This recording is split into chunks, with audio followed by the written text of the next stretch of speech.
La baguette, la croissant, le 1 hour, one brain cell. Welcome to the show, everybody.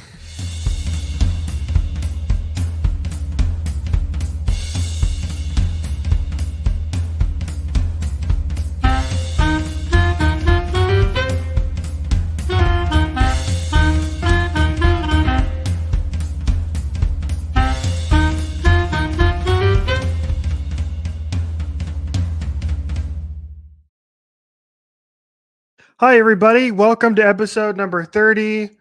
As my co host Jordan ever so greatly reminded me in our show doc this week, is I completely lost track. Even though last week I made about 5 different 29 jokes on the show. So, welcome to the show, everybody. As always, what the hell is that? Here we go. We're gonna, yep. Gotta crack it open. I'm already like halfway through, so I can't crack it. It's already happened. Hey, that's okay. That's okay, guys. Stay hydrated. The liquid death. Yeah. Doesn't sound as fun, but it works. We get it. I am joined by my co-host Jordan this week, who, fun fact, loves rock and roll. That's true. Objectively and subjectively, those are both true. I'm joined today by my co-host Richie, who does not speak a lick of French, but probably would have designated his French name in class as Beyonce. Close enough. We're gonna go with that. Beyonce. Beyonce. Do you remember that from the Mean Girls movie this year? Yes, of course I do. Yeah. Silly goose. All right. I just wanted to see if that went over your head or not. Silly goose. Okay. Me, silly goose. You're the one who hasn't been able to figure out what number episode we're on for like the last 10. They're all wrong in the drive. Yeah, I know. I don't. Here's the thing. I just pull it. I just pull it by date. I've stopped caring. I'm good at multiple things. I am not good at my memory is terrible. We're organized is. Here. I do not have a good memory. So we're going to test our memory this week by going back at the week that was on the internet, as we always do on the show. Jordan so kindly reorganized our show notes so that way they're actually in order. Some semblance of order. That it still doesn't really exist, but they're somewhat together now. Instead of a chaotic number of my random notes I put in throughout the week, including links with no context. Mm-hmm. All right, to whatever. Okay, let's get into the show, everybody. Happy Olympics week. Hope you're enjoying the Olympics. We are just a couple days in. We are recording on Sunday, so we're in full day number 2 of the Olympics. So we're very early on, but we have some plenty of stuff to talk about. So let's start from the top. Let's start with the opening ceremony, which was incredible. It was a really raucous opening ceremony, really unique, and it was so very French. And you and I both enjoyed it, but the internet was like, a lot of the internet didn't enjoy it. It was, I don't know, but it was the fact that it was pouring rain during the entire thing and they still managed to pull it off was really cool. And all the boats. But yeah, that there were mixed opinions, and I don't understand why there were mixed opinions. Like you said it, I think it was cool, and every country is going to have its own idea and its own identity, and they want to show off the heritage of their country and why they get to host, and here's how we got here. And lucky for us as people, the French have a totally weird history. So we got a couple of really insane sequences in the opening ceremony where it was like, here's Lady Gaga, and then 10 minutes later, there is a performance of Les Mis taking place, and then a decapitated Marie Antoinette is singing, and then there's death metal. And all of the, like 3 of those things happen within about 15 seconds of each other, and it was the most glorious whiplash I've probably ever experienced. And there was a tweet that said it best, but it was like, nobody out weirdos the French. Complimentary. Yeah. It's so true. It's really hard to choose a favorite moment, but I think the one that's going to stand the test of time we'll get to in just a minute. So hang tight on that. But um, I thought the boats were really funny because all the different size boats, and then the countries with the little tiny boats. Yeah. And then Yeah, you they get the put some U.S. countries on like dinghies, and then Switzerland was on like its own barge. They didn't share with any other country. You had some really weird pairings of countries that took place. It was like you'd get, I don't know, Ghana or something, and then directly next to them was Germany, and there were like 400 Germans on a boat, and you were like, "What the hell?" And just Italy was rocking. It was cool. Some people were really, really excited. And then obviously LeBron James crossing the Delaware was a cool image. Coco was kind of just there. They were like tag teaming the flag Mhm. bearer duties. But since he's so tall, like LeBron had the top part and she had the bottom part of the flagpole, and it was Mhm. just such a funny image. Yeah. We also had um, the one thing they missed, which kind of sucked. They didn't show a lot of the BMX guys like out on the little barge on the dang Mm-mm. river doing tricks. I wish they would have shown more of that, and they didn't. So they were focused on something else. But there were BMX guys. There was an entire like um, runway that they were doing, like a fashion Mhm. show. There were people in drag. It was like insane. A lot of that stuff we didn't get to see because I saw clips later on from like the BBC telecast, and they were showing all the extra stuff while the American Peacock telecast was mostly showing the Parade of Nations, which was cool. Yeah. But like we missed out on a lot of stuff apparently. There was a French rapper, and pardon to this gentleman because I don't know his name, but somebody said Pitbull. It was very funny. He was great. Snoop Yeah, was vibing to that guy. Snoop was really vibing, like the whole time, but Snoop just in got a this moment. shout out in the song. That's Mhm. I did enjoy Snoop Dogg hanging out with Simone Biles' parents. Yeah. Yeah, they were like, "Let's FaceTime Simone." We're like, "What?" Oh my goodness.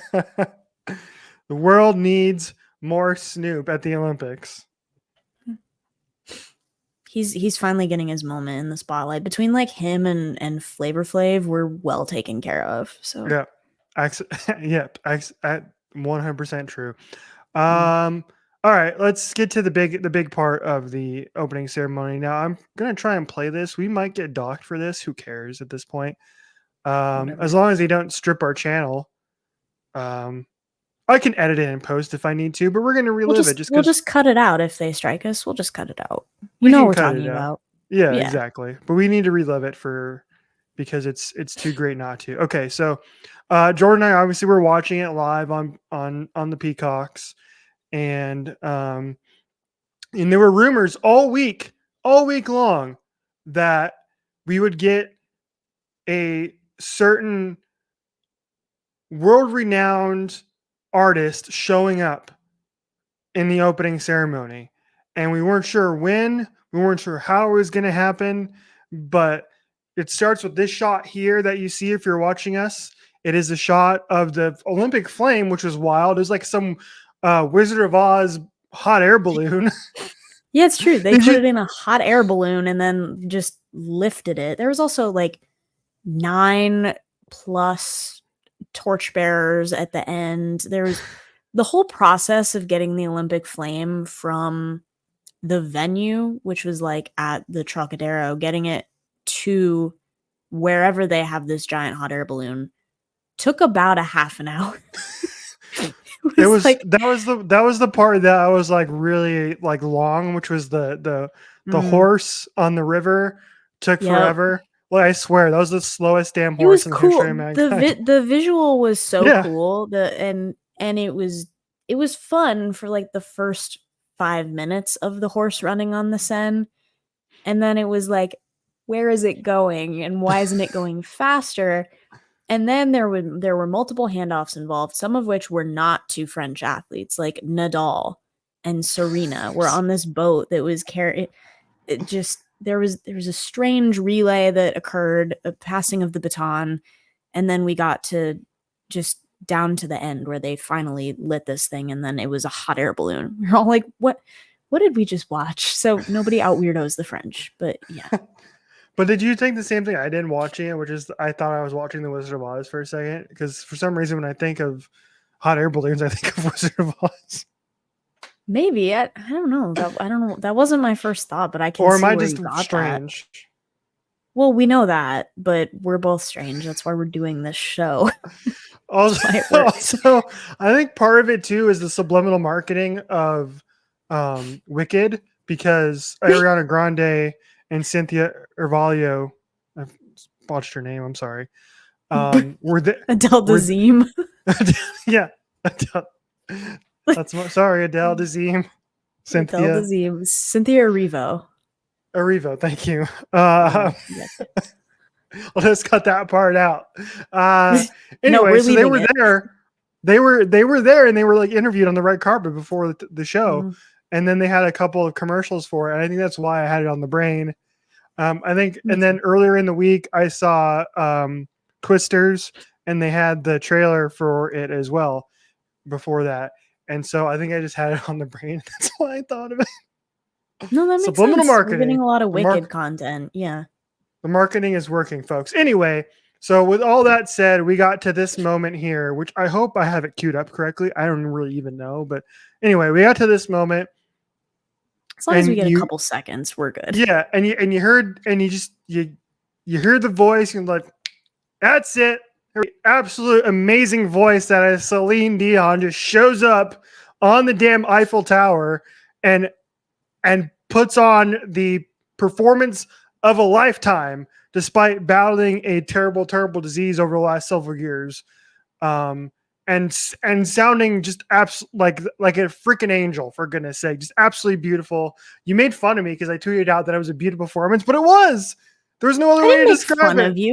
I didn't make fun of you. I was just like, I was laughing because you put it on the brand account. I was like, yes. Richie's really been affected by this moment because he's willing to go and treat it on the brand account. But anyway, Céline Dion shows up on the dang Eiffel Tower. Like, come on. The funny part of that too, which I didn't notice until like this, I've watched this multiple times. Like the second or third watch is the French guy's voice that comes in, because they've been introducing everybody as they come out, and they introduced all of the nations, both in the host country's language and in English. Or I guess probably in your native language, depending on where your broadcast is coming from. But like she starts singing, and then all of a sudden it's like Céline Dion, like just in French. It's so funny, and it's like, yeah, that's her, because we were all sitting there for at least a couple seconds, like, is that who we think it is? Is that the voice? And then it was, and it was incredible. And Kelly Clarkson couldn't even talk about it afterward on the US telecast. She was like, you need to give me a minute because I have to process this. She was so real for that. She was generally really annoying throughout the entire sorry, Kelly, you're great. You are a terrific singer. But I love her. Like her between her and Peyton Manning, they had nothing to the show. Peyton Manning did not need to be there. No, he didn't. The only thing he did in that entire show is when he showed up with the QB wristband on, and that was it. Yeah, with his stupid prop for like 30 seconds. He was just waiting for someone to ask about his play caller. All right, fine. But yeah, Céline is the voice of a generation. I had to call my mom to ask for the full bit of this story, and I think you know this, but for the people that don't know at home, I have literally been a Céline fan since birth. Not an exaggeration either. Like when I was a baby, it used to, I called my mom to get the facts definitively on this, and she said, and I quote, I was a fussy baby, which makes a lot of sense knowing the way that I am now. But she said that I was fussy, and if I like wasn't willing to go to sleep or whatever it was, or just wouldn't settle down, because Titanic came out honestly probably the week that I was born, right? Like it was the biggest thing in the world at that time. And so by the time I got home from the hospital and everything, it was out on, it was VHS tapes at the time. and it was a double stack VHS tape because that movie's like 3 hours long. So you could probably kill someone with the blunt force object that was the Titanic dual VHS because that thing was beefy. But yeah, it was like if I was being a fussy baby, they would put me in my silly little bounce chair. It's like baby Jello. Like I don't know how to explain that. It's it's like it has a little seat and you can like kick with your legs, but you can't go anywhere, right? So it's escape proof.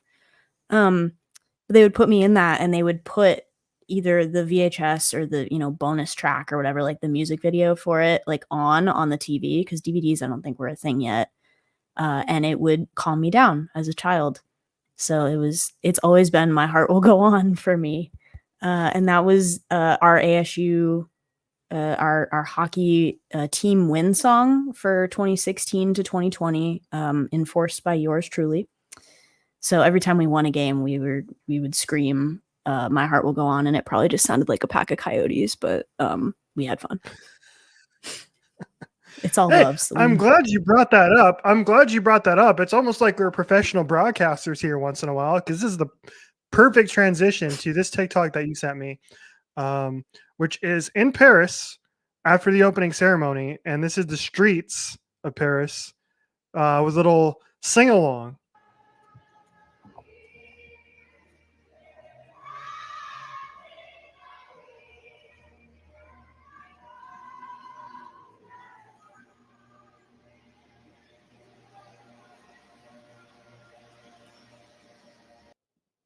Anyway, yeah, there we go. We get the point.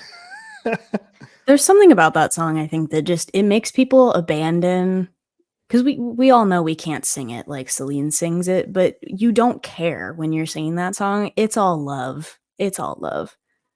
It's fantastic. She's the voice of a generation, and that was incredible. It's so true. I also have I have my own story regarding that song.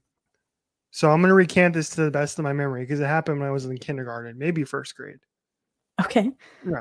When the song was popular, when the movie came out, because I was back when you were Little Richard. Yes. Hey, got him. Yes. Yes, indeed. Mm-hmm. And because the song was popular, my like music class, when we did our like thingy-majiggy, I don't know, our whatever little concert thing that you do when you're. Yeah, did you have like a school mandated choir concert? But like everybody had to do it. Yeah. Yeah. Yes. Yeah. I remember that. Okay. Yes. Yeah. And and the song that we sang terribly was My Heart Will Go On. That's the song that we did. Love that. This was in 1997, 1998 ish. So I was, 6-7 years old doing this. Yeah. I was probably 6 months.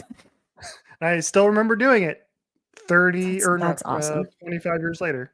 Or when years that's later. Awesome. Yeah. All right. Let's see. Let's move on here. Before we move on, we have some more Olympic stuff to get into here. Okay, let's see what we got here. Let's see. I don't even know what these links are. We're just gonna bring them up and we're gonna talk about them. That's okay. The way we roll, ladies and gentlemen. All right. We are super prepared on this show, and we bring our full attention, including this clip here, which happened on Sunday morning. And this is his name is Bob, I believe, or allegedly his name is Bob, or they're calling him Bob. And there we go. There he is. There's Bob. And some truly terrific Speedo shorts he's got on there. Now, I wasn't watching the prelims this morning because they happened at like 2:30 in the morning. I was asleep. So shockingly enough, I was asleep. Yeah, that's lame of you. Why aren't you waking up for prelims? 2:30 in the morning. For the fun stuff. Dude, I'm waking up at 5 a.m. every day. But you're used to it, okay? You're used to it. Sort of. Kind of.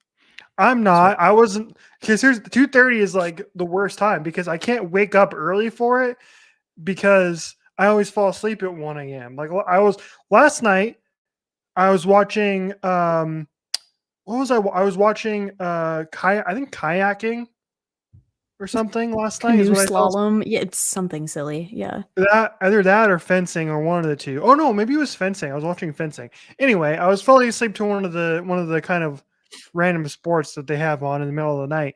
And so like I can't either I stay up and then pull an all-nighter, which we are both too old to do.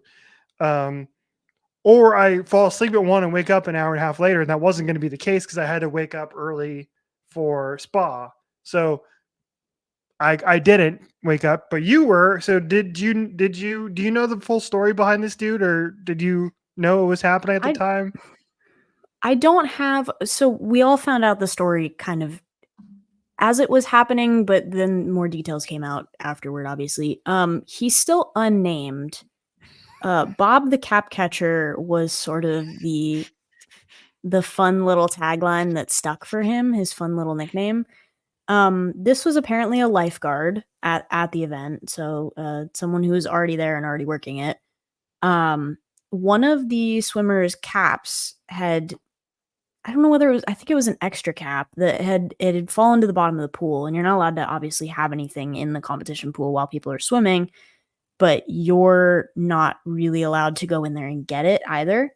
So enter third party individual Bob here, who executed as we'll see, a great dive, by the way, to dive down to the bottom of the pool to go and retrieve this cap and this item. And it was really a lot of entertainment for the prelims, which sometimes don't get as much hype as they should. Case in point, people not waking up for them. But this was exciting, and so I hope we unmask this individual beyond his Batman persona here. True Shout hero. out That's Bob. athleticism. That's raw athleticism. Yeah. Absolutely incredible. This is why I love the Olympics. It's all these random stories that come out. And I hope NBC finds this guy and like talks to him and gets his story because we need to know. We need to find out. We need to Yeah, I find out. mean, So get to the bottom of it. it definitely takes a certain degree of courage to go and do that in front of the world's best athletes. You're like, they're all gonna judge me if I cannonball this and like can't do it well. So he did All it. right. Yes, he did. Maybe I'll wake up on Monday morning and watch the prelims. You never know. I listen, I'm not allowed to sports bet, but I would put a lot of money on no if I could for that. Yeah, I agree. That's like I think that's like that'd be like minus 700 odds, honestly. Like It's probably even locked. It's probably locked. They don't let you bet on that because the odds are so bad one way. right. All right, here's our next tweet here. Mhm. This was great. This is Michael Phelps here. I think he at this in this particular thing he was doing like a reading of this children's book that was like a recap of the 4x100 in 2008, and and he was doing it in front of like these kids. And at one point, I think he gets called. He gets called. Oh, you're old. And so we got the tweet here. Phelps would challenge the 8-year-old kid who called him old to a race, and then go Cavett killer mode on him. That's true. I think Michael Phelps of a couple of years ago for sure would do that, but this Michael Phelps might just let it keep him awake at night occasionally, every so often for the rest of his life. I feel Mhm. like he still so much has that competitive drive that he's gonna take that a little bit personally. He's like, look, I get it, and objectively, you're right. Like, there's a reason I'm not swimming at the Olympics anymore, but it still needles you a little bit. He's like, "Ugh, Yeah, silly." it's yeah. We saw that when they played him the clip of Mhm, the swimmer from Australia that was like talking crap, and he was mhm. like, "What the heck is this, man?" This and he was like, "Yeah, this is I'd play this all the time, and this would be fuel to the fire." And then my favorite part about that is I don't know if you I think you saw this too, where they very oddly played that clip for a bunch of the current Team USA members, but they did it in the strangest manner possible, which is they brought them into this room and they played this clip on this massive TV screen. And so they had these swimmers like in their like actual like gear, like watching Michael Phelps on this massive ass screen for no reason. It was so funny. NBC is so dang extra, folks. Truly. That's true. Well, they gotta have it. I was gonna say they have to have something to talk about, but it's the Olympics. There's so much to talk about. Stop manufacturing drama. We don't need any outside activity. But there have been a lot of cowbells at the pool lately, and I will say I'm not mad about it. So. Absolutely. Steve Kornacki was breaking that down too. He was all up on the big board breaking down the rivalry. He was like, "This is how many they have. This is how many they're gonna get." He was, "Get it, but Steve." he also did say that Gretchen won the gold in the 100 fly, and we were like, "Wait a minute, sir." Oops. Wait a minute. Did you get the script before or after the race? Because Right. Steve made an error. Come on, Kornacki, my doppelganger. He did, yeah. He did. He made a little boo boo, but like very, very little oversight because we went 1-2. So it is what it is. Exactly. We got one more Olympics clip to play for you. This is, they are calling this person Marshawn Lynch. Marshawn Lynch. This clip is insane, dude. Like, no way. Yeah, Ilona Maher is becoming my favorite Olympian. First of all, because she's hilarious on TikTok. She's great. So funny. And she took to the pitch for the first time on Sunday. Team USA 2-0 in group play. And I don't remember who they were playing on. Japan. They're playing against Japan their first match, and just watch Ilona Maher just truck this poor girl. Just want to mess with that.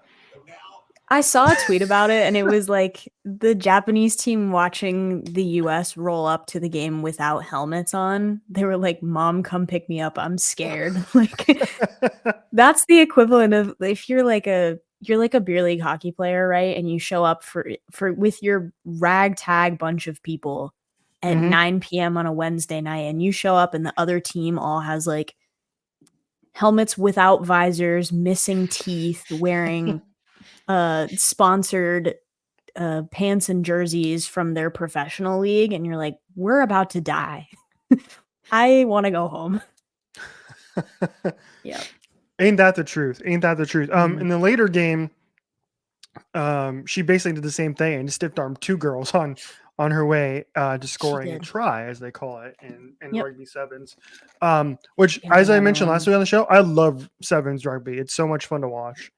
I've started to piece together the rules of it now, which makes it more fun. But initially, if you have no idea what's happening, it's like the most confusing sport on planet Earth.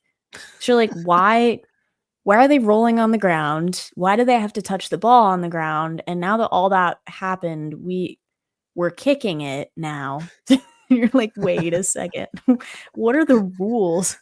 But it starts to make more sense now. But it's been really fun to watch the US team. So fingers crossed they keep going in that. Let's see. Anything? Oh, that's it for our. Oh, well, hang on a second. We do have a couple more Olympics to talk about. I'm going to give you a chance because we were the fact that Peacock on their live stream, NBC, whoever, when they're showing the swimming events live, and for pretty much every event live, to be honest, they don't show the medal ceremonies. Yeah, that's silly. It is so fun, and so it's really rewarding to watch these athletes achieve their dreams, especially those that are, winning their first medal for their country, winning their first ever Olympic medal, things like that. And it's so cool to see them on the podium get to soak in that moment. And also the other stuff that happens on the podium, right? Like we got a tie in one of the men's events this afternoon. So there's a tie for second. And so they have to stand together on the second place, podium platform. And then earlier in the women's 100 fly, like we kind of mentioned earlier, but Tori Husk won the event.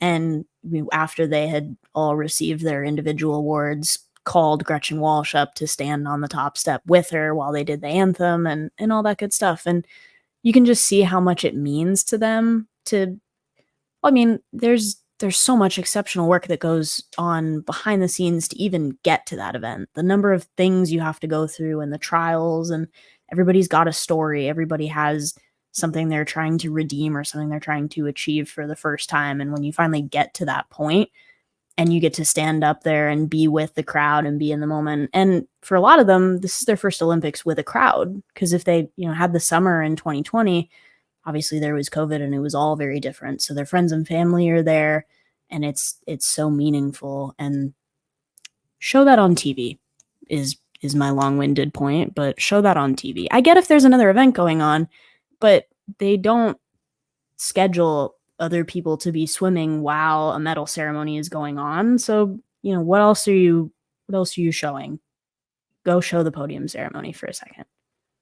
I agree. I feel like this used to be a bigger deal back in the day. They used to like make it a big thing back when it was harder to get to pick your events. Now we have Peacock and we have all these things where you can watch any event every time. But back like when we were much, much younger, even Beijing, right? Watching the Beijing Olympics or even Athens, where your only option to watch was those prime time, like on NBC and those primetime shows, which are always tape delayed. And they always made like an effort to show those medal ceremonies like right after they happened. Granted, you can go and edit that together later. And I think that's what NBC is doing now is they'll go and they'll show a lot of stuff, during the primetime show, which is okay. But like, I wish we'd see it live. Cause like you said, that's where you get a lot of times you see the emotions of these athletes. And like you said, all their work get paid off on their podium. And like, I wish they would have shown, they showed a little bit of it, but I wish they would have shown Leon Marchand's podium in his home country of France. Yeah, I mean, shoot, cool. That's France's first ever medal in that event. It's an Olympic record, though not quite a world record. And he's in his hometown. I mean, they showed a little bit. It was really funny. He was walking around the bottom level of the concourse, shaking hands and giving high fives and just interacting with the crowd. And they love him. It was so loud. The roof could have come off the building while he was doing his breaststroke leg from all the people yelling at him. Every time he came up out of the water, they were screaming. And you just don't get the payoff of how big that moment is, I think, if you take away the medal ceremony from it. And they carve out time. They have to dedicate and carve out time in the event schedule for a podium ceremony. So it's not like you're missing anything else while that event's going. Like, you might be missing other events, but in that event on that broadcast, there's nothing else going on. Show the dang podium ceremony. Right. Get to work, NBC. Yeah. Show it next time. You know what? They never missed the medal ceremony for Michael Phelps. They always showed those. So. Yeah, but he's old, so. Yes, he's going to challenge me to a race. I can't do that. There's a part of me that really would, because I was watching this week, and I recommend anybody get a chance to do this, go do it. There's a 3-part series on Peacock that they did several years ago before the Tokyo Olympics. And it's Dan Hicks, Rowdy Gaines, and Michael Phelps, and they go back and they watch every single one of his finals from his Olympic career. And it was so cool to watch those events back and get insight into his entire career like that. It's 3 hours. It's about an hour an episode, and it's terrific. And so if you have 3+ hours of your time, I'd recommend doing it. Because first of all, there's some terrific moments I had forgotten about since then. But anyway, one of the things he was mentioning was like, one of the things I missed, I wish I would have done is be able to compete in my home country. And so like Rowdy was like giving him crap a little bit. It's like, are you gonna come back? Are you really done? And because Do you remember Dara Torres? She won a medal in her Mhm. 40s. This was several Yeah. years ago, and right, It's not unheard of. Yeah. it's not.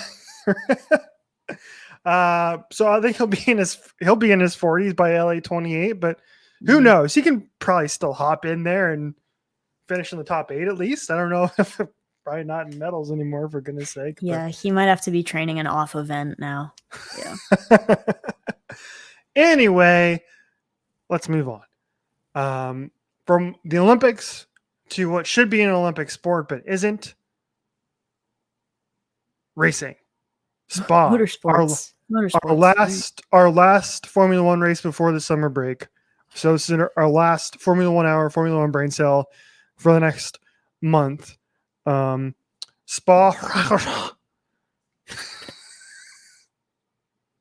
Bless you. Yeah.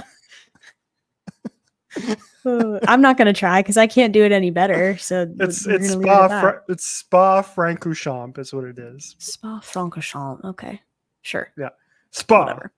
Belgium. Spa. Yeah, having a spa day. Perfect. Look, post spa, the only thing I can tell you is that I am kind of ready for a break. I'm emotionally at my wit's end right now. Well, let's explain why, shall we? The RB20 is trash. It's The RB20. I'm gonna put it in a trash compactor because that's where it belongs. It's gonna go in that Monsters Inc. trash compactor that turns everything into a cube, and it'll maybe Yes. drive the same or faster than it's currently driving. Yes. I'm over it. Yeah, I'm over it. Um, Oh my, it looked so good yesterday in the rain too. It looked so good in qualifying, and I don't know whether they just forgot to put things back where they were supposed to go for the dry, or if that's just really how it's going to perform in the dry. But either throw all the upgrades out or do new upgrades over, work on something else over this break, because this is not sustainable. Everyone else is getting better and we're getting worse every week. yeah, Max came home P4 on Sunday. Asterisk. Checo We'll get to that. Checo P8, P7 asterisk. P7, Yeah. P7, yeah, asterisk. Yes, we'll get to that. Yeah. So anyway, yeah. First of all, Max got the pole. Mm-hmm. He was fastest in Saturday qualifying, and then took the 10th place like drop. 0.6 too. Like, it was not close. Yeah, Yeah. Max is ridiculous in the rain. And That's at the this reason why track especially. Yes. Yeah. Yeah, he loves this track. This is where he always takes his grid drop and then ends up winning the race. Mhm. But unfortunately, he didn't do that this time. So he takes the grid drop, right? Then we get on the pole, we had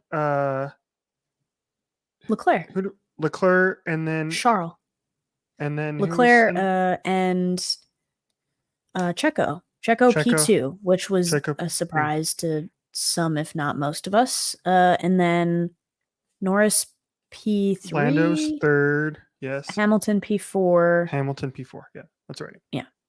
Anyway, so yeah, we had the 4 different constructors starting in the top 4 spots, and we got underway, and it was another terrible start from Lando Norris. Mm-hmm. Beginning to sense a pattern. I don't know if you are, but I'm sensing a pattern here. Every week, man. Yeah, I mean, great start from Lewis. Yes. Great battle between Lewis and Checo. Really, just they were pushing each other, but they were pushing each other up to the limit without doing anything crazy. And Leclerc was just trying to run away from all of it, and he got away. He did get away.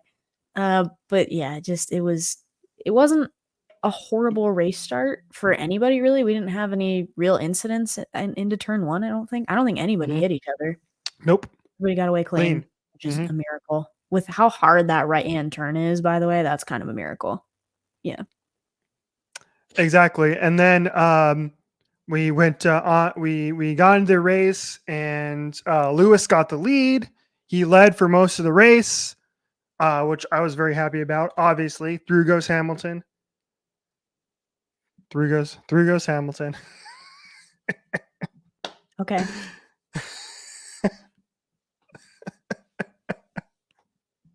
I crack myself up sometimes. And then we get to the end of the race, and we have what we thought was going to be a two-stop race for most everybody. Two-stop race, except for George Russell, who was like, nah, I can make this happen. And so he did. So he had only one stop from George Russell, which is insane and crazy. And he finished his hard tire stint 34 laps, I think is how long he went, right? On the hard tire stint. Yeah, which is insane at that track, by the way. It was a hot day. That track is notorious for tire degradation. Like, I wanted to see what was left of his tires after that 34 lap stint on the hards, because there was probably nothing left. He was just driving on the rim. And some other people, I think, had definitely thought about extending or doing a one-stop strategy. Some other people did do a one-stop strategy. Fernando Alonso had a one-stopper that I think he finished P8 asterisk. I think both Astons, actually, because I think Lance Stroll had a one-stopper as well. So some interesting strategies going on there. We had some interesting compound choices. We had some people go medium, hard, medium, which I think was generally the choice. Lewis went medium, hard, I want to say. I think he had two sets of hard tires. Yep. Checo went medium, soft for reasons we will explain. No, he went medium, hard, soft because he made the extra pit stop to try and get the fastest lap. Oh yeah, that's true. Because I was like, he definitely had 3 stops. Yeah, medium, hard, soft. Interesting choice. It was all over. Did some people start on the soft tire? I think they did. I think one of the Haas at least started on the soft. I can't recall. But it was, it's all over the place at this track. It just really depends on how your car handles it. But either way, miracle to run 34 laps on a hard tire. Yep, and he managed to do it.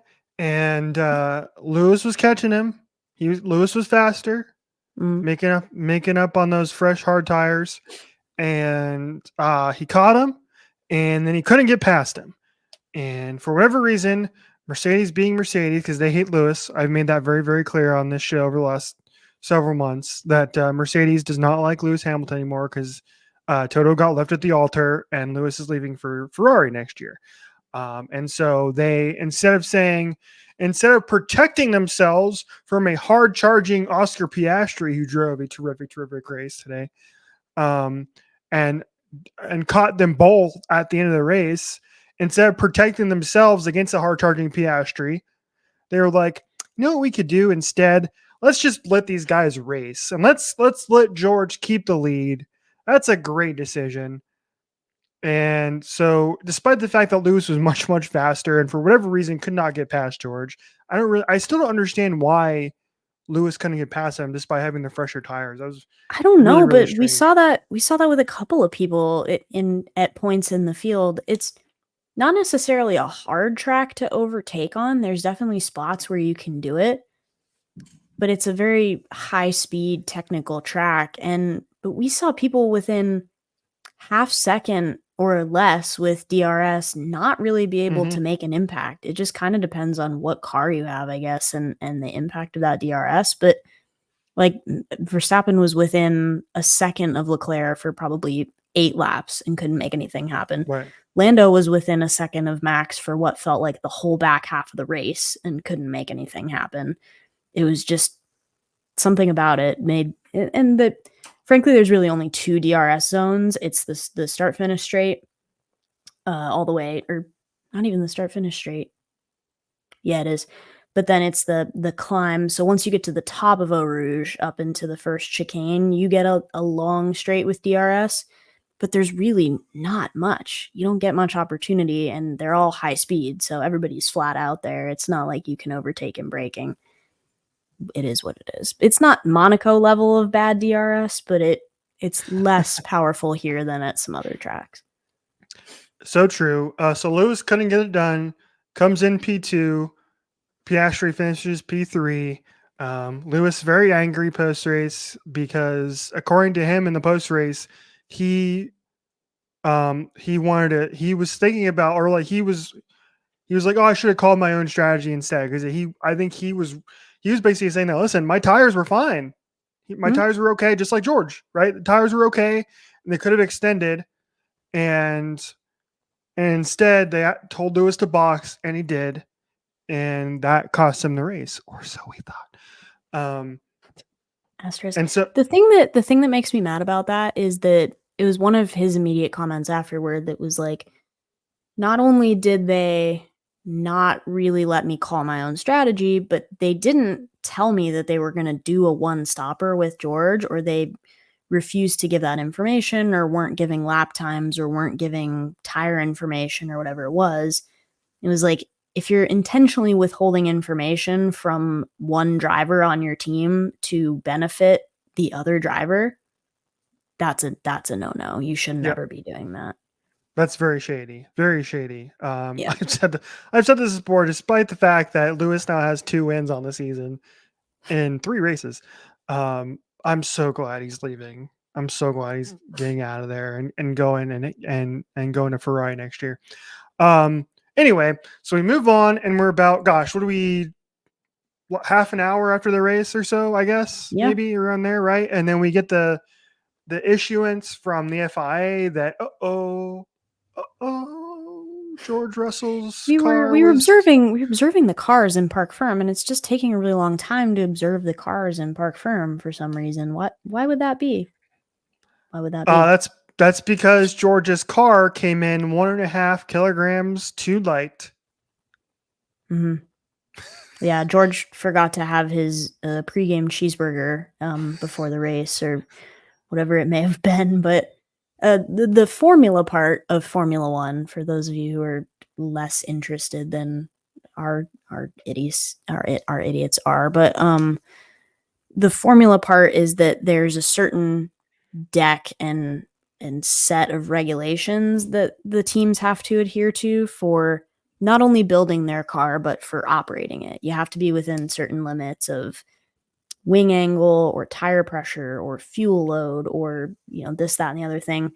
And one of the things they really try hard to standardize is weight, because you have a lot of drivers take, like, I don't know, next year's Haas pairing, right? You're going to have Esteban and Ollie together, and their collective height is, I don't know, over 6 feet for both of them. They're like 6'1" and 6'2". They're tall drivers.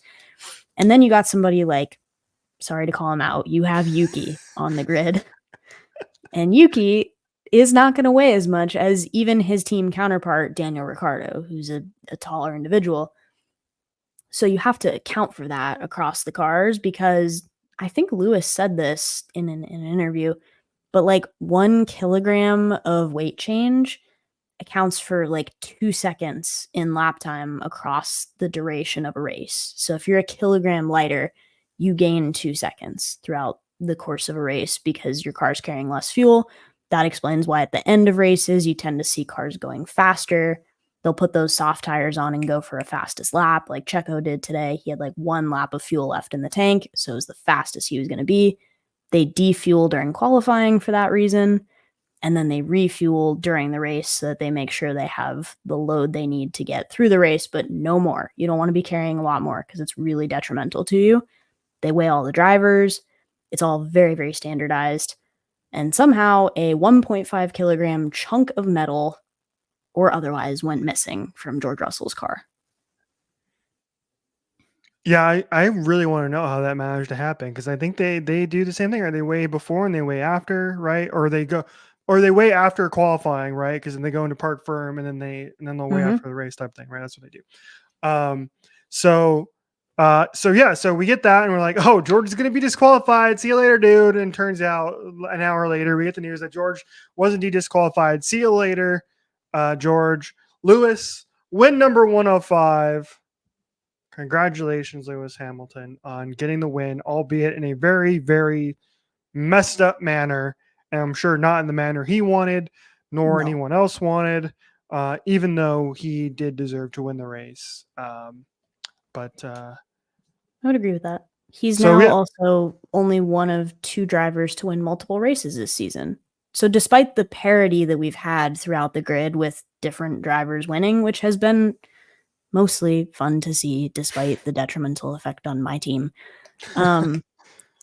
It's been good for the sport, arguably, and good for fans of different constructors. And still, only 2 people that have ever won multiple races, which is, it's weird. So anyway. Max, yeah, if you would have told me before the season, that would have been the case. First of all, that we would have 7 different winners, and that we would have we would have 2 winners to have won multiple races. Like, I would have told you were crazy. Or Yeah. if you would have told me it was Lewis and Max were the only 2 to win multiple races, I would have been like, you are crazy. You're like, what year is it? Is it 2021? Yeah. What year is it? 2021. Yeah. Welcome back, 2021. So if there's any hope for the Red Bull fans out there, I will give you Exhibit A, which is Mercedes, because if you recall, in the first 5 or 6, 7 races of the season, they were terrible. They were god awful.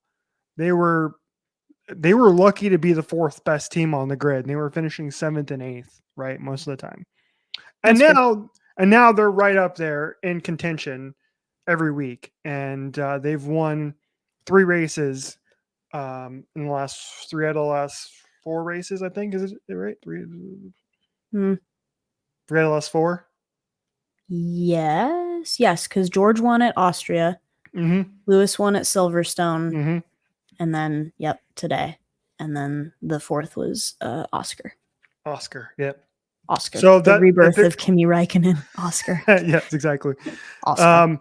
If there's any hope for the Red Bull folks out there, just look at Mercedes and you can turn it around. There's only going to be hope if we manage to put whatever kind of super-powered wing is on the Mercedes and the McLaren on our car this year. The flexi wing that the FIA was monitoring today. I'll be interested to see what the results of that are, actually. They were monitoring those all weekend. They put like those motion tracking dots all over the wings just to see how they flex with motion. Because it seemed like they fit performance standards, but like arguably those 2 cars have been performing really, really well. And I don't know if it's just the wing, but obviously that's one of the major things that you make corrections to if you need more aero or you need more downforce on the car. So, we'll see. Yep. So we take a month off now, and then we go to Max's home race. We go to Zandvoort. Possibly to be withheld from the calendar in coming years, but we'll see. Hopefully not. Interesting. Did you see that? No. Yeah, they're debating taking Zandvoort off the calendar for like once their race agreement expires or whatever it is. So they're gonna put another American street course on there. Please no, we don't need any more of that. Or if they do, make it affordable, please, because we can't. Regular fans like Richie and I can't afford to go to Vegas. No, we simply can't. We simply can't. No. Yeah, I'd recommend coming back to Phoenix. We'll see. The tires would explode. Can you imagine trying to make it? Nowadays, you'd have to make it in. You have to make it the last race of the calendar year, and even then, the tires would explode. Yeah, exactly. So I know if you ever, I've gone back and watched some like a little bits and pieces of the 2 times they did race here in Phoenix, and it's so funny because they're racing right around like downtown now, where Chase Field is, where Suns Arena is, and where everything is now. But you go back and watch that, it's like that does not look like the same place whatsoever. That was in 1990 and 1991 is when they ran 2 years here, that's crazy. Which is crazy around the streets of Phoenix, Formula 1. Anyway, I digress. Moving on. I need to get your full review of if you're listening to us, Jordan's shirt today is a Joan Jett t-shirt. So we need to get your at the bottom and the black hearts, but yes. So it's all part collectively. Yeah, we need to get your review of Joan Jett and the black hearts. It was dope. So it was a combination show. It was Joan Jett, who was technically the opener for Alanis Morissette. But they played the better part of a full hour, which to me is less of an opener and more like a first act. Because usually when you have like an opener, they play 3 or 4 songs. It's like a half hour, neat and tidy, and then they say, okay, here's your main card, here's your main event. Obviously the legacy of Joan Jett and the Blackhearts, or Joan Jett in the Runaways, or just as a singular entity, is way more than that. So it's the respect she deserves to be able to play a full hour set. And they still rock. She still rocks so many years later. She still sounds incredible. She still shreds on the guitar. People loved it.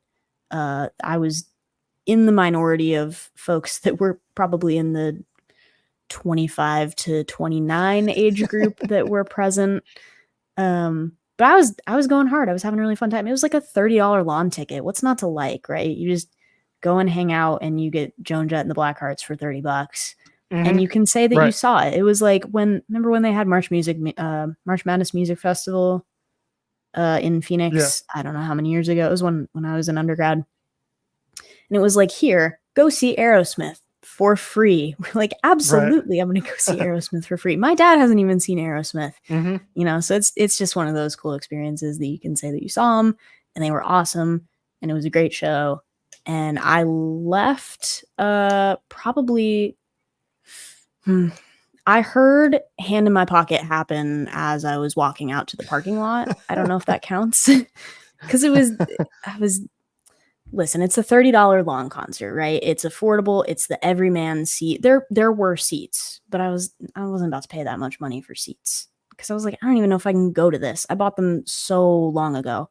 Right. And so it's the everyman seat. People were bringing beach camping chairs and tailgating in the parking lot, and the group next to me, it was either girls' night or they had their first babysitter in years when they all got together, but they were going hard. Okay. These ladies were going hard. And it got to the point, because I was just sitting on my beach chair, minding my own business, as you do if you go to an event by yourself, right? I'm like, I don't know, whatever, it is what it is. And they were going so hard that at one point I was like, I'm going to get fallen on. It's kind of a hill, right? It's kind of a hill and it slopes down toward the stage. Like, if I stay where I'm at and they continue to spread out the way that they're spreading out, I'm going to get fallen on. And I was really not having it. And I can't say I'm too much of an Alanis fan. So in the end, I just decided to cut my losses. And I was like, I can listen to You Oughta Know in the car on the way home and not get body slammed by Karen from Noblesville. And at some point that seemed infinitely preferable. So I just packed up and evacuated. But it was a great show. It was a great show. And I hope everybody that stayed had a really good time. It was also kind of past my bedtime. The sun doesn't even go down here until like 7. And Joan Jett didn't even get off stage until 8:45, right? I was like, what time is Alanis even coming on? Like 9:30 or something. And she's going to play a massive set because she's the artist. Like, these people are not getting home until I had about an hour and 15-minute, hour and 20-minute drive ahead of me. I was like, right. I'm not going to leave at 11 and get blocked in the parking lot and do all that deal. So anyway, yeah, it was a great show. Yes, and as we previously stated on the show, you had to be up early for the prelims, so it was like I did, because that's important and that matters, and you should watch the prelims. For the record, her set list here is it was 17 songs long. So that's a great number. That's a great number. Apparently the average show length is an hour and a half. Okay. Oh, I think she ended up at 11 p.m. So you wouldn't have gotten home until probably 1 a.m. Yeah. Yeah, I mean, by the time you escape the parking lot, right? Because it's a grass lot and cars are parked 2 rows, so 2 rows deep. So you have somebody either in front of you or behind you, but it's only 2 deep. So you can't get blocked in, at least. But if you're not first in that mad dash out to the parking lot, you're going to sit there with your lights on running your engine until you can't take it anymore. And that was not going to be good for me. Right. So you made it back on time and you got your sleep in so you could wake up for prelim. So good call. Good call on your part. Thank you. Yeah, because there's only honestly, like I'm looking at her set list. There's only a few songs that I know. Even "Hand in My Pocket," "You Ought to Know," and "Ironic," and that's it. So Yeah, and they're probably all either. Well, Hand in My Pocket happened as I was leaving, so that was at the beginning. But the other two are probably straight at the end, right? yeah, "Ironic" and "You Ought to Know" 13 and 15. They were way down the Yeah, list. yeah, that's like Right. the encore, right? Because you have to stay for those two. Yeah, exactly. Okay, good enough. Exactly. All right, we got a couple more things to mention before we get out of here. First of which, Comic-Con, San Diego Comic-Con weekend, as we were recording. Both of us have had our fair share of Comic-Con experience in the past. Both of us have been in Hall H before, albeit not for the bigger panels, like on Saturday for the Marvel panel. And during the Marvel panel, they wrapped everything up with a couple of big announcements. First of which is the return of the Russo brothers to come and direct the next Avengers movies, um, coming out in 2026 and 2027. So we got Avengers Secret Wars coming out in 2027. And then we got the announcement of the new title for the first new Avengers movie. And it's going to be called Avengers Doomsday, because we're getting Doctor Doom in the movie, which is cool. Doctor Doom, Fantastic Four, finally coming to the MCU. And then we got a bunch of Doctor Doom cosplayers out on stage with the Russos, and I was like, "Oh, okay. Well, what's going on here? I don't know what's going to happen." So, and then we get this announcement from the Russo brothers. I haven't watched this. I have no idea where it starts, so I'm just gonna play it. I haven't either. Can't help you.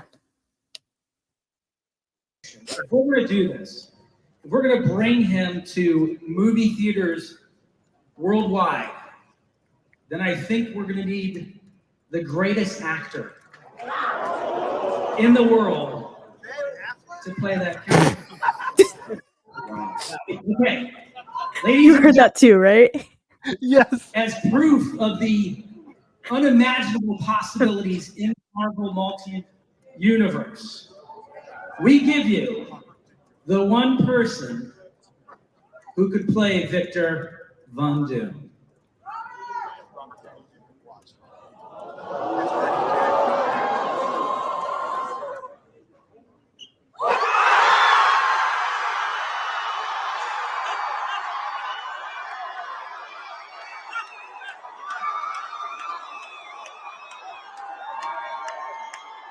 Rather large reaction there as we get it revealed that Iron Man himself, Robert Downey Jr., is coming back to play Doctor Doom in the Avengers movie. Which I texted you this after it happened. I was basically like, "Huh? I don't like it. I'll say it. I don't like it. Neither do I. I think it's ridiculous. It makes no sense." I think I texted you back and I was like, oh, so Marvel's losing that much money, huh? Exactly. It's like, whoa. Well, okay, so I'm excited about a few of their upcoming projects. Like, obviously, we're getting the Agatha series, which we both loved WandaVision, and I have high hopes for that project. We have high hopes for Thunderbolts. Some of the things that are coming up are exciting. And I get what they're trying to do, because now that we've opened the door, literally and figuratively, to doing this multiverse project, it's like we can use the same actors. But they did that so many years ago when Chris Evans was in Fantastic Four, and then they made him Captain America. Right. It's like we don't need to retroactively canon our own concepts in solely to bring Robert Downey Jr. back to the MCU. And I think it does a disservice to the arc that he had as Tony Stark, which is near and dear to so many people within the fandom, that it feels a little like betrayal. And truly, I've never really been Team Iron Man, so I can't be like too shaken and devastated and unmoored by this. But just as an objective observer and somebody who really likes the Marvel movies, it's a tough break. It's a really tough shake that they're deciding that this is the person that they needed for that, when there are so many other good actors in the world also. But the person that said Ben Affleck was very funny. That was great. I didn't know that was in there. There's another video where I didn't watch this one, but there was another one where somebody just apparently held out Jared Leto. No, awful. It's Ryan Reynolds. We're gonna make him do another. We're not letting him leave. He's contractually handcuffed to the basement at Marvel Studios. Yeah. I think you actually you 100% nailed it. Like so first of all, I saw the Russos were coming back. That news broke a little bit ago, and I was like, okay, well, that's desperate. Like, I'd rather have at this point, like the Russos did an amazing job, and they with Winter Soldier and Civil War and Avengers Endgame and Infinity War. But like it's time to move on and get new people, get new voices, get new stories to be told, and bring them in instead of playing the hits with the Russos. So it was just that reeked of desperation, number one. And then and it's the same thing with Robert Downey. Like, as you mentioned, like, let's face it, Deadpool and Wolverine is doing amazingly well for them, and it's going to make a bazillion dollars. Still haven't seen it yet. I'll get around to it. Anyway, going to make a bazillion dollars. But other than that, like a lot of the Marvel movies in recent memory, really since No Way Home, haven't hit the way that Marvel has wanted them to hit. Unfortunately, even though we have I liked I like the Doctor Strange. I like Doctor Strange. I liked the Marvels, right? The Marvels was good. That's the one I think that's been passable for me. I think maybe we've talked about it, but I didn't like Doctor Strange that much. I like Raimi, and I like where that was going, but it didn't quite work. I didn't like Love and Thunder, even though Taika Waititi, like, he's had banger after banger in the past in the Marvel universe, but something about that just didn't quite work. Their series that they've been doing just haven't quite worked. There's something that's off there. So now they're like, well, if these haven't worked, we'll just go back to the thing that made us $1 billion. We'll just play the hits. That's it's all, bring it back. If you're Marvel, it's genius because you're going to sell tickets. Like, that's right. You're going to sell tickets with the Avengers name and Robert Downey Jr.'s face. You're going to sell a gazillion tickets, more so than you would if it was Avengers Doomsday and it was a picture of Samuel L. Jackson. Samuel L. Jackson or Anthony Mackie or Brie Larson or Chris Hemsworth, whoever it may be, right? Whoever you're gonna put as the center of your new Avengers movies. And so that's all that was. So we'll see. I don't know. I'm still gonna go see the movie. I hope it works out and they find a way to make it work and make it look cool and make it a cool story and make it worth our while. But I agree. I was like, there's so many good actors out there, man, that would have just crushed it as Doctor Doom. Like, it's such a great character.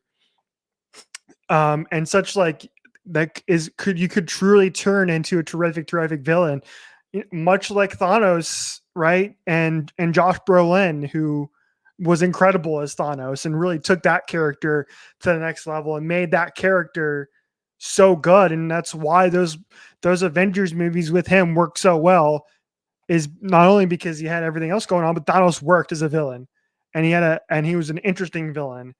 And so we'll see. And casting Robert Downey is a little bit of a distraction from that, I think, anyway, but we'll see. Definitely. Those are still a few years off. So I'm glad that you and I both agree, albeit again, Marvel's probably going to take our money for it anyway. So what does it really matter in the end? We're still going to go see the movie.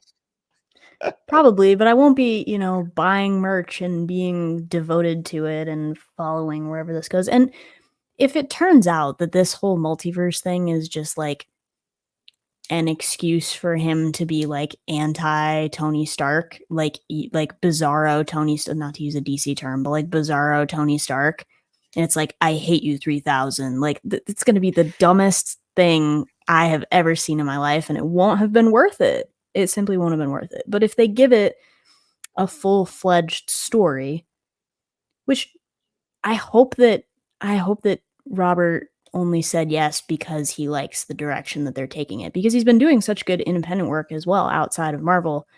And I think maybe Evans said this in an interview a long time ago. He's like, eventually I have to step away from Captain America because it's just eating my whole life. And it's making me feel like I can never do a role outside of a Marvel movie ever again. And eventually you have to break away from that. Right. There was a couple of great tweets I saw last night too. One of which was like, oh, Feige called them up and said, "Get me the guy from Oppenheimer." and they got it. And they picked the wrong guy and they went after Robert Downey. I have to put it back to 0, Richard. I have to put the board back to 0. Yes. I don't even know where my pen went. Oh, it's Jover. So I saw that. First of all, Cillian Murphy would have crushed it as Doctor Doom. He would have been perfect for that role. Matt Damon. Yeah, Matt Damon. Honestly, Matt Damon would have been great. He would have been great too, to be honest. I mean, maybe. Get me the guy, the evil, the other evil interrogation guy from that board of directors. Oh, Jason Clarke. Yeah, sure. Give me that guy. Who cares? Pick one of those evil-looking white dudes from that long table that were interrogating Cillian Murphy, and it probably works. I'd pick anybody. Put Samuel L. Jackson in that role. Let him do it. Whatever. The other tweet I saw from this was like, somewhere along the lines of, "Oh man, if they try and do like a straw," they saw his performance of Straws, like, "Oh, if they try and do like a Straws Oppenheimer thing here, like, it's been done before." Anyway, we digress. Yeah, that's 2 Oppenheimer mentions on the show, so to make up for lost time. We were doing so well. All right, I got one more thing for you to end the show here. Okay. This is a great stuff. This is a brand new segment on the show. We are calling, I'm calling Richie's Nature Extravaganza or something along those lines. Did you just get into bird watching or something? What's happening here? No. I just saw this tweet and I had to bring it up. So I'm going to read it to you. The black-footed cat is the deadliest wild cat in the world. Though they weigh only 2 to 6 pounds, they take down more prey in a single night than a leopard does in 6 months. So look at how cute this thing is. This thing is like super adorable, super cute. We can all like take it home with us and hang on. Look at it. It's like it burrows out of its little hole. Look at that. It's so cute.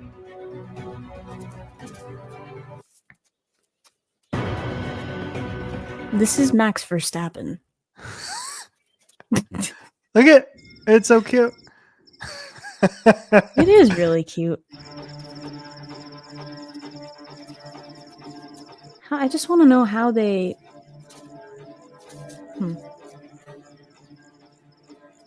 Oh, get it, sicko. Where did you find this?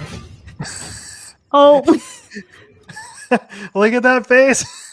It's that shot with the bird in the mouth. Look at that.